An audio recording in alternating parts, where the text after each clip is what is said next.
हम class 9th की exercise 2.1 करने जा रहे हैं, जिसमें पहला क्वेश्चन है find the degree of the following polynomial. ठीक है, तो डिग्री क्या होती है? ठीक है, डिग्री क्या होती है?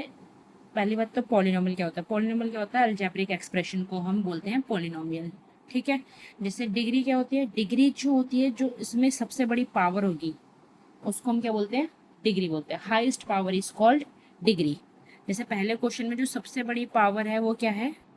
2, तो इसकी डिग्री क्या हो गई? 2। इस सेकंड क्वेश्चन में जो हाईएस्ट पावर क्या दिख रही है हमें? 3, तो डिग्री क्या हो गई? 3। वेरिएबल तो यहाँ पर भी है, लेकिन इनके ऊपर कोई पावर नहीं है, तो पावर क्या मानते हैं कि 1, लेकिन हमने तो बताया डिग्री क्या होती है? हाईएस्ट पावर होती है। यहाँ कोई वेरिएबल ही नहीं है, तो डिग्री क्या बनेगी? 0। डिग्री होने के लिए किसी वेरिएबल को होना भी जरूरी है। यहाँ वेरिएबल है लेकिन कोई पावर नहीं है, तो पावर क्या होगी इसकी? 1। लेकिन तो डिग्री क्या कहलाई इसकी? 1। डिग्री क्या हो गई? 1। अब हमें पहले दूसरे क्वेश्चन में लिखना है right polynomial of degree 1, 2 and 3। तो हमें यहाँ पर पॉलिनोमियल्स बनाने हैं और उनकी डिग्री 1, 2 या 3 होनी चाहिए। ठीक है, तो हमने एक पहला क्वेश्चन बनाया अपने हिसाब से।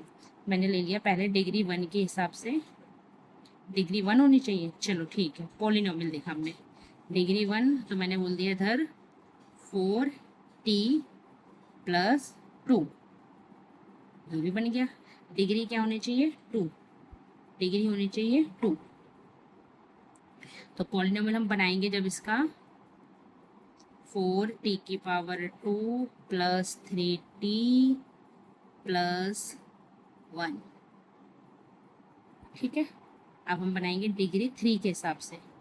डिग्री 3 के हिसाब से हमारा पॉलिनोमियल बनेगा, तो हमने T cube plus 2t plus 4।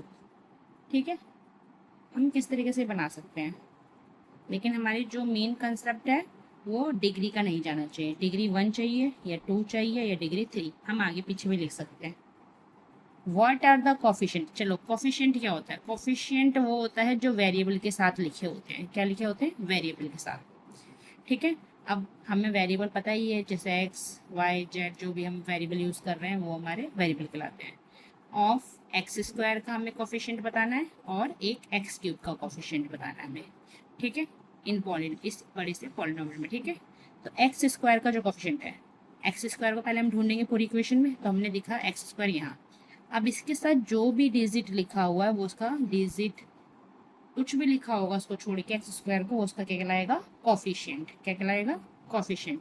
तो हमने बोला coefficient of x square is 6। हमें साइन का भी ध्यान रखना है। ठीक है, अब हमें ढूंढना है coefficient of x cube. X cube को ढूंढा हमने। ठीक है, अब एक्स क्यूब के साथ जो भी लिखा हुआ है वो उसका क्या कहलाया? कोफिशिएंट -3। ठीक है, what is the coefficient of Z in the polynomial? हमें यहाँ पर किसका ढूंढना है? जेड का कोफिशिएंट। किसका? जेड का। तो जेड तो है ही नहीं हमारे पास, सिंगल जेड वेरिएबल ही नहीं है। हमारे पास जेड क्यूब है, जेड स्क्वायर है, लेकिन सिंगल जेड नहीं है। ठीक है, तो हमारे पास जब वेरिएबल ही नहीं है सिंगल, तो हम कोफिशिएंट कहाँ से निकालेंगे? ठीक है, तो यहाँ पर जो कोफिशिएंट ऑफ जेड होगा वो क्या होगा? 0, क्योंकि हमारे पास जेड क्यूब है, जेड स्क्वायर है और कांस्टेंट टर्म है, हमारे पास जेड नहीं है। इस वजह से कोफिशिएंट ऑफ जेड क्या होगा? 0। Here is not variable of Z. What is the constant term? Constant term of the polynomial. Constant term वो होती है जहाँ कोई वेरिएबल नहीं लिखा होगा उसके साथ, जहाँ उसके साथ कोई वेरिएबल नहीं लिखा होगा। तो कांस्टेंट टर्म हमें क्या दिख रही है यहाँ पर? -10। तो कांस्टेंट टर्म